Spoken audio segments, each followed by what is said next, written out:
Mirëmbrëma të dashur miq dhe dashamirës të krijimtarisë sime letrare. Sot, ora letrare I përket mbrëmjes, pra po e quaj ora letrare e mbrëmjes. Do t'ju lexoj një tregim ese nga libri me tregime psikoanalitike, misteri I një lajmi.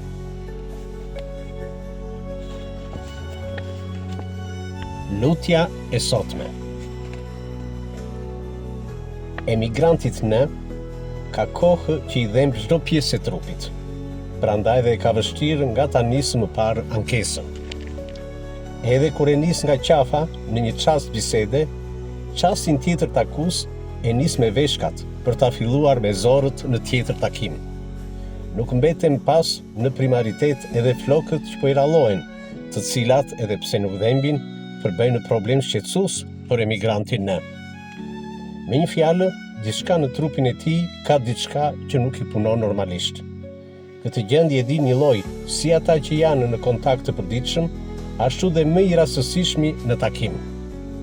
Ka kohë që kjo e ankuar e vetes I është bërë zakon në çdo bisedë emigrantit në. Mjafton sa t'i bëjt pyetja, ç'kemi ndonjë të re? Familjarët përjashtohen nga pyetjet të tilla. Ata ka kohë që e kanë bërë refren të përditshëm ankesën e të dashurit të tyre edhe brenda familjes edhe jashtë saj. Nuk mbaron me kaq ky refren. Ankesa për trupin vazhdon me ton akoma më të lartë me revoltën për punën që po e ha të gjallë emigrantin në. E besueshme dhe e pranueshme kjo ankesë, pasi dihet pangopsia e fëndikojve, por e zmadhuar nga njëjtja mani thëne si përdhimbjet e trupit, edhe ajo ka krijuar pjesën e dytë të refrenit të përditshëm. Tani s'kam më nevojë për ta mësuar direkt gjendjen e re komplekse të emigrantit në.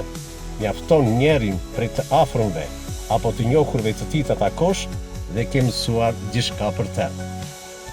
Thuaj sa të duash emigrantit në, që më shumë kjo gjendje I buron nga shpirti I tronditur dhe I stresuar, ai prap në të tijën se në të tijën mbetet, duke mbyllur vizitat tek mjekët e gjithë zanateve, analizat veçanta të përditshme të gjakut, urinës, jashtëqitjes e tjera e tjera.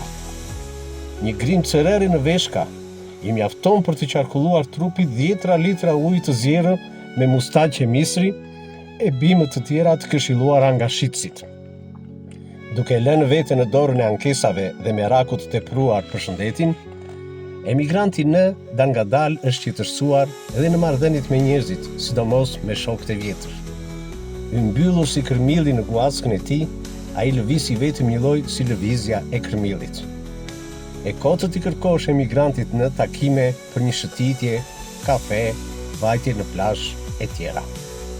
Refuzimi përmban refrenin e njohur. Herë nuk ndjet mirë, herë ka mbyllur takime për vizita e analiza, herë për diçka të papërcaktuar që s'merret vesh ç'është, por që në fund mbyllet me një jo të prerë. Nga vajtje dhe më kujtua këtë mëngjes emigrantin në. Sot, kur edhe pa qenë në tipi I tij, të duket vetja si ai. Ndodh një lloj sikur flet për morat e pleshat dhe të fillon e krojtura e kokës dhe trupit. Kur kjo më ndodh mua sot, për shkak të krizës greke që po merr dhe centin e fundit, mua që gjithmonë në raste të tilla arrit të krijoj mbretërinë time me zvarfërisë reale, merreni me mend ç'ndodh sot me emigrantin në. Duke ecur këtë mëngjes, fillim jave, më shkund nga mendimet kumbimi I këmbanës së kishës. Bëj kryqin dhe zdi as vetë si më del lutja. O Zot I madh, ajo që të kërkoj këtë radhë është ndryshe nga çdo herë tjetër. Të lutem o Zot, bëj më që duash, vetëm mos më bëj si emigranti në. Tesaloniki, qershor 2011. Ju uroj një mbrëmje çlose edhe argëtuese dhe gjumë të ëmbël. Mirupafshim.